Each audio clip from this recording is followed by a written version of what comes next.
Au nom du Père, du Fils et du Saint-Esprit. Amen. Et tout d'abord, bonne année à toutes et à tous. Et oui, nous commençons cette année calendaire, après avoir commencé le 11 novembre, notre année liturgique. Et dans notre liturgie, justement, nous avons souhaité que l'année civile commence par la fête du Père éternel, le Créateur de toutes choses. Vous me direz, il y a un petit côté logique, puisque sans lui, on ne serait pas là, et surtout pas à célébrer un passage d'un moment à un autre, même si on constate bien qu'il n'y a pas grand-chose qui a changé depuis hier soir. On reste toujours dans notre même vie. Mais l'être humain a besoin de se rythmer et de savoir où il est en permanence. On se laisserait plus porter par les mains de la divine providence, on s'en porterait sans aucun doute toutes et tous beaucoup mieux. Malheureusement, notre vie humaine fait qu'on a besoin de rythme, d'heures, de minutes, de secondes, de jours, d'années, et ainsi de suite. Même de siècles et de millénaires. C'est utile, ça nous permet de savoir où on est, mais cela nous enlève peut-être un petit peu ce côté de se laisser porter, tout simplement, par notre Créateur. Quand on pense aux temps anciens, tels que décrits dans l'Ancien Testament, une année biblique, c'était énorme. Ça pouvait être même plusieurs centaines d'années civiles. Alors vous voyez qu'aux yeux de Dieu, et ça me fait penser à cette petite boutade, mais que je vais quand même vous raconter parce que je la trouve mignonne. Un homme se présente devant Dieu et lui dit « Seigneur, pour toi, qu'est-ce qu'une seconde ?»« Mon fils, c'est l'éternité. »« Seigneur, pour toi, qu'est-ce qu'un euro ?»« Mais c'est des millions. C'est des millions. »« Alors Seigneur, je t'en prie, donne-moi un euro. » Patiente une seconde. Et oui, mes frères et sœurs, nous calculons avec le raisonnement humain, alors que nous sommes tellement loin des raisonnements de Dieu. Alors oui, nous sommes obligés de vivre selon le rythme humain, sinon on va être... c'est ce que je vous expliquais déjà. Les pieds sur terre, c'est bien, la tête au ciel aussi, mais si on se met à planer tout le temps, à un moment donné, dans notre vie humaine, on va avoir des gros ennuis.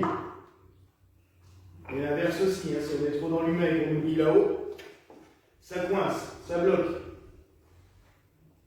Mais il faudrait quand même se souvenir que c'est grâce à un Créateur que nous sommes là. Et la fête du Père éternel nous permet aussi, même si on n'est pas censé représenter Dieu le Père, il est pur esprit. Donc c'est vrai que la représentation telle que nous l'avons sur cette icône, un vieillard barbu, mais vous remarquerez que ce n'est pas une icône de Dieu le Père, c'est une icône de la Trinité, puisque dans ses mains il tient Jésus, Eucharistie, et qu'il y a la colombe du Saint-Esprit qui vole de l'autre main. Donc c'est une représentation bien du Dieu trinitaire que nous avons devant nous. Mais représenter Dieu en Père n'est pas une nouveauté non plus. On le retrouve même dans des synagogues. C'est étonnant, encore plus étonnant que chez les chrétiens, parce que l'image est totalement interdite, mais on le retrouve dans certaines synagogues, dans des fresques, où on voit un grand barbu tout en haut en train de bénir le monde.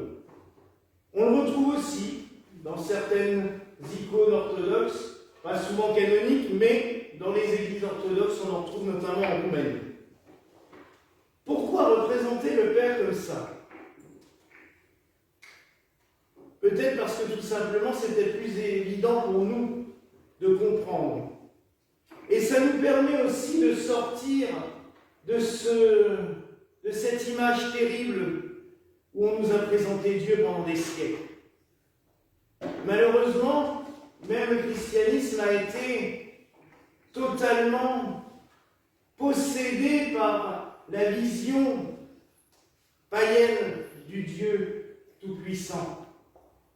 En gros, on nous a présenté Dieu depuis 2000 ans comme un Zeus méchant, sadique, qui balance des éclairs à chaque fois qu'il n'est pas content.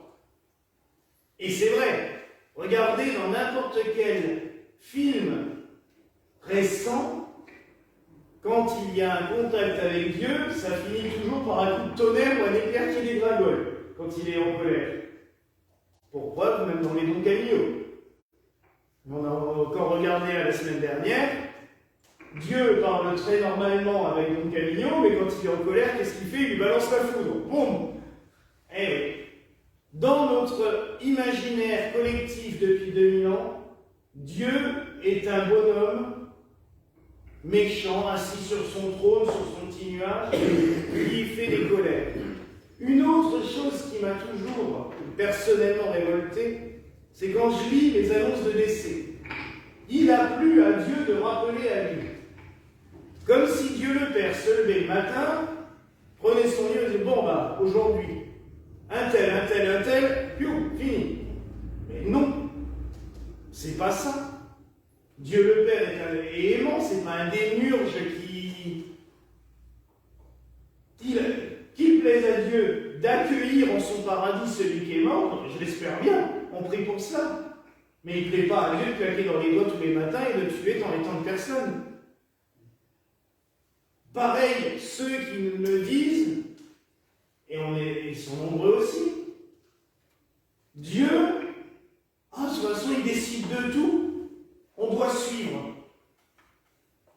Et la sainte liberté des enfants de Dieu dont il nous parle tout au long de l'Ancien Testament et du Nouveau, elle est où? J'ai pas du tout envie d'être un pantin. Un espèce de guignol guidé par des ficelles et tous les... Ah bah tiens, aujourd'hui tu vas faire ça, aujourd'hui tu fais ça. Mais c'est pas de ça. Dieu est un Père. En priorité et avant tout. Et comment nous le savons? Par son Fils.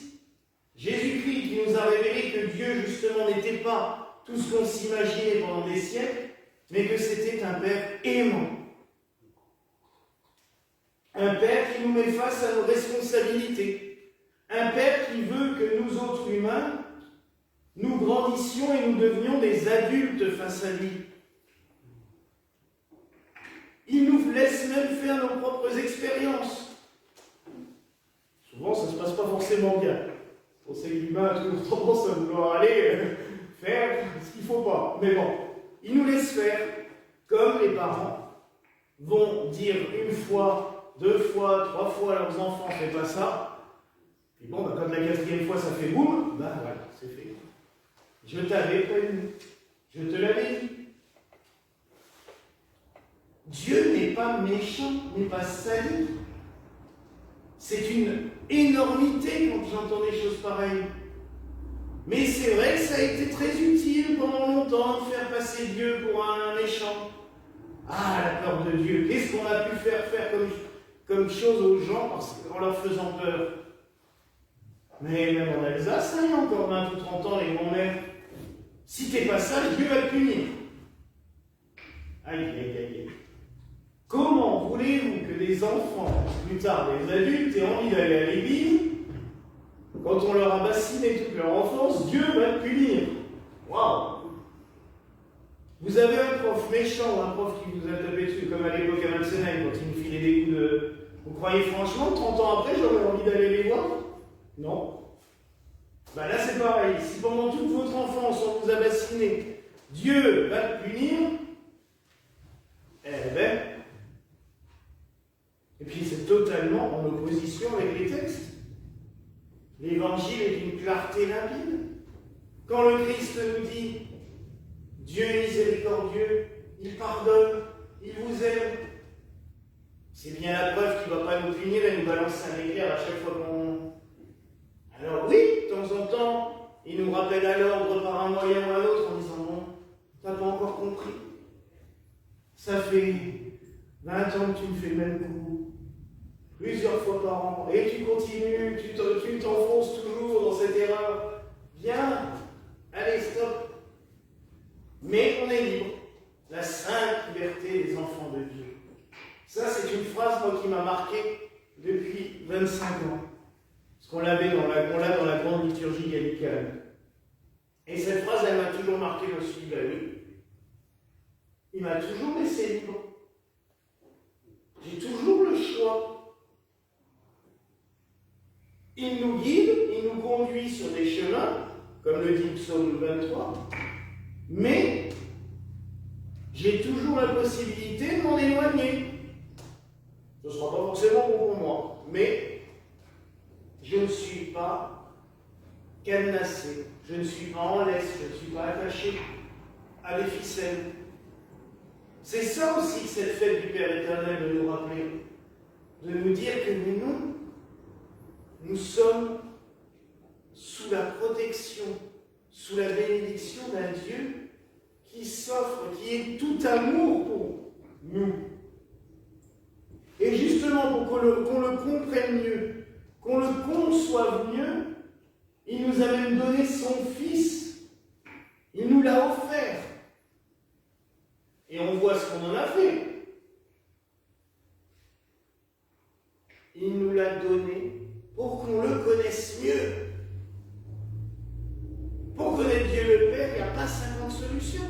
Il suffit de lire l'Évangile. Qui m'a vu a vu mon Père, nous a dit le Christ. Alors c'est clair, c'est net, c'est précis. Et je dirais que si vous voulez découvrir Dieu le Père, il y a un autre modèle que nous pouvons suivre. Oui, vous ne croyez quand même pas que j'allais commencer l'année sans vous parler de Saint Joseph.